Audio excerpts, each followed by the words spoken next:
Well, making introductions is really difficult. Hi, this is Narrative Insights, and today we'll be talking about that.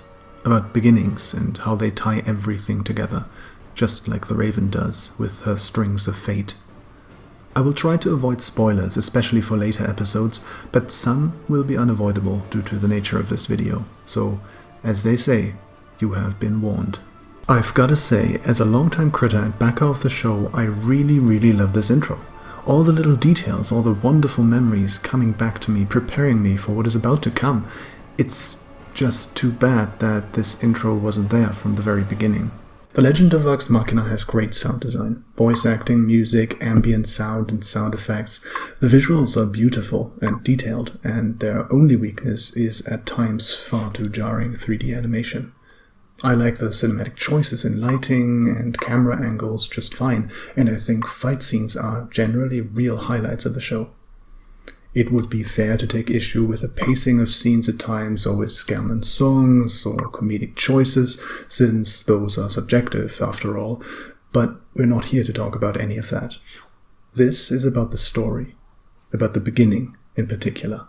We meet Vox Machina as they quickly get themselves banned from the last bar in this huge metropolis of Eman that they had not already been banned from by inciting a bar fight. Some other mercenaries call them out on their bullshit, because they are at this stage clearly not the greatest band of mercenaries in all the realm. Nor are they anywhere near as powerful as they believe themselves to be, which is made abundantly clear later as well. Yet they take such offense to being called out like that, they simply maim, murder and destroy everything around, and don't even feel bad about anything other than themselves. These are our heroes. Cue the intro. No, please, the other one. Okay, why am I so mad about this beginning? Did they not call themselves the shits for a time? Did they not do violent and even cruel things in the campaign as well? We're good. Unconscious on the ground. Alive, He's but not dead? unconscious. Oh, can I, so he's at a disadvantage, basically? He is incapacitated. So can I go up to him and slit his throat with my Mace of Disruption? You Make sure he's dead? if you'd like to. Yes, I want to. Okay. That's really bad. Is that really bad, though? Pike walks up and grabs the back of wait, the Durgar's we're hair, making my pulls it back, and using the jagged edge of her Mace of Disruption, tears open the throat of the Durgar, which then spills all They're bad this guys. blackish ichor across the ground. Going renegade, folks. She's going renegade. Yeah, obviously they did. But it always had consequences. And so does this. Most notably the fact that Vox Machina has to jump from being selfish assholes to caring protectors of the innocent in the matter of like 20 minutes. Now I know that in the campaign these characters never really were heartless or purely selfish or greedy, except maybe this one, Flying Broom anyone. But in the show they were. That's what we've been told and shown. It simply does not make any sense for them in the show to suddenly grow a conscience. They did not earn this change of heart, and they should not have to. This is the first episode, the exposition, the status quo. At this stage it would have made more sense if it had been their broken pride that made them take on the dragon a second time, or a glimpse of the dragon's riches. And I know that Vox Machina win against Brimscythe precisely because they stop being selfish and start fighting as a team to protect the innocent, but good intentions are one thing, and executing on them a whole different beast. And speaking of the beast, isn't General Krieg just fighting against the people he perceives as thieves of what is rightfully his? According to him, it was the dragons who used to rule Taldore long before it was even called that. And if that is indeed true, then he is fighting for tradition, for justice, for his birthright, and for his family, which, at first glance, has nothing to do with the Legend of Vox Machina, at least not with how it's been set up so far. But when you look at the story to follow, you'll realize that this is almost exactly the same motivation Percy has to take back his home of Whitestone. So what is going on? Why is Krieg a villain and Percy a hero? How will the show ever make any sense of that? Well, let me first say, it will. Kind of. In time. See, let me ask you a question. How far are you willing to go to protect the ones you love? Because that question truly seems to be at the heart of this show. It drives both heroes and villains, and it is thus, more than anything else, the theme of the Legend of Vox Machina. General Krieg went too far, destroying what he wanted to reclaim. And so, he failed. The Briarwoods, we will later learn, broke the world for this very reason as well. And we see Percy struggle with the same question, a question that begins a battle for his soul. Later in the series too, several other characters are under threat of losing loved ones by going too far, and the ones who prevail do so because they can hold themselves back when it counts. And one could argue, King Uriel never went far enough. He held back his army and let his defenses fall into disrepair when his people desperately needed protection, and he only succeeds when seeking allies stronger and more capable than him. But in trying to take the easy way out in the end, he is again punished for not trying to protect the ones he loves, but instead leaving the protection to others. Yet this is also where the problem lies. If this is truly the intended theme, then why did Grog's rage never become a bigger problem in the fights? Or shouldn't there be some kind of redemption arc for Gilmore, whose greed leads him to deny his friends a lance of dragon slaying when they are literally about to fight a dragon to protect the realm? This is the problem. If the beginning is a mess, you embark on a journey without a map. You don't know what to look out for.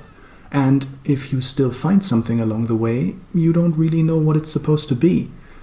And then you call the glorious Gilmore greedy, even though you've always loved Gilmore. But see, in the beginning, we do have a bunch of greedy narcissistic assholes with no reason to work together or to like each other who inexplicably do so anyway, but then don't even read the contract that keeps them together. How much are we making? For some reason, Uriel and the Council make them believe it's gold they're getting when that was never the plan, since again the reward was obviously described in the contract. And thus, Vox Machina end up with Grayskull Keep. But did Uriel trick them, or was the keep a worthy gift? Because it can't be both. And was the keep in disrepair because Uriel is choosing not to protect his people, or because he's incompetent? Since he hires Vox Machina. Mainly because I like the bear. A bear, mind you, that he has never even seen. In the campaign, this keep was specifically constructed for Vox Machina as a heartfelt thank you from the Sovereign, for whom Vox Machina had done more than one great service. Here, it is the butt of a joke. None of this is bad per se, it's just, well, messy.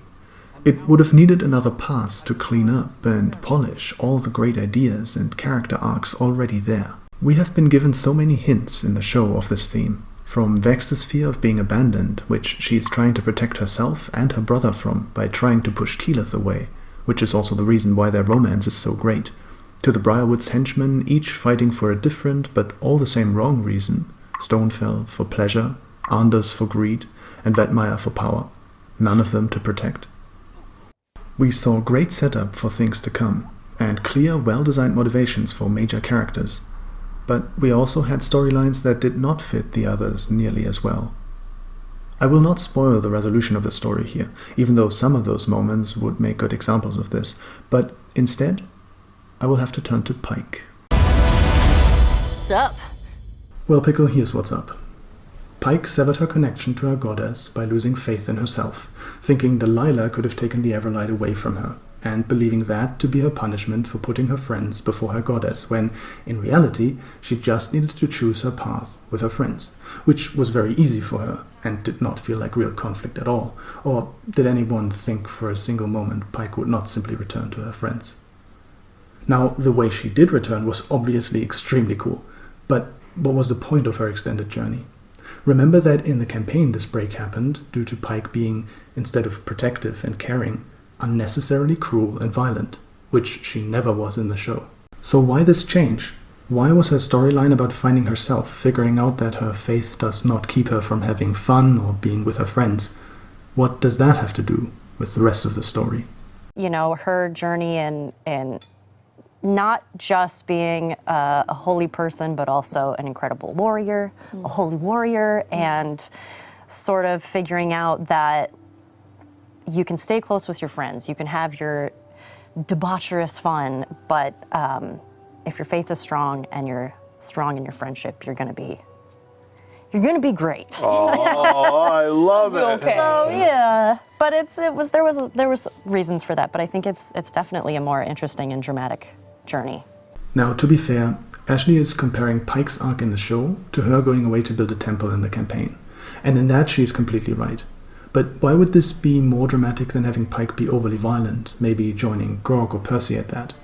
Because then, losing her connection would not only be great conflict for her, but also foreshadow Percy's arc and the storyline of the entire season. And wouldn't that be even more dramatic? Anyway, that is really my point here. With a few minor tweaks, mostly to the beginning of the show, the theme and direction of the story could have been made much clearer right from the start. Vox Machina could have, for instance, still had their bar fight, but then, instead of finding the contract, they could have been captured by guards and brought to the king, which would show Uriel at least trying to protect and keep order in his realm. Yet he does not punish Vox Machina, instead he demands to speak to them in private, aggravating his council, Finns and Krieg in particular, of course. But in his chambers, he tells Vox Machina that they are now his last hope, having just murdered the last remaining mercenaries who were willing to help him. This would show the consequences of their careless actions. Vox Machina asks why he does not simply send his army or members of his council, and he reveals that his wife and children have been taken and that he believes a traitor to be amongst his council. He then breaks down, asking them, how can I protect my people when I could not even protect my own family? Vox Machina could then look at each other, and we would see glimpses of what they think about. Percy sees flashes of his family being murdered by the Briarwoods, just like in the show just earlier. And Vex and Vax could think of fleeing their home after a dragon killed their mother and, the whole thing with their father. You don't have to reveal everything here, of course, but the point is that you could find a good reason for everyone to heed Uriel's plea. Grog was banished for being too weak to protect the tribe. Pike is supposed to protect in the name of her goddess, but misses the carelessness of her youth. Keyleth is chosen to lead her people, but her mother failed in this task already. And Scanlan still has not dealt with losing his parents as a child. I believe this would really help to understand these characters and what drives them to make the choices they're making. After that, things could happen almost without change, only it would feel even worse when Vox Machina failed to protect the village, because now we know why it means so much to them. And that's the point of a good beginning, isn't it? They would then find Krieg, defeat him, and free the royal family. Uriel would be truly grateful, making them protectors of the realm and invite them to the banquet, where Vox Machina would rightfully feel like imposters, considering the king's words. And to really hit home that Vox Machina are not the heroes of their own legend yet, the Briarwoods arrive. But this is just one idea of many. I was simply trying to showcase the effects of a different beginning to the rest of the story. But where does that leave us? Is The Legend of Vox Machina a good show? Is it a good introduction to Critical Role? Yeah, I still think it is. The show's not perfect, neither are the campaigns, nothing ever is. But if you give it a chance, accept it for what it is, and enjoy some nerdy-ass voice actors pouring their hearts out every week, then these stories, these characters, and these people will grow on you, move you, and, who knows, maybe even become some of your favorite memories in the end.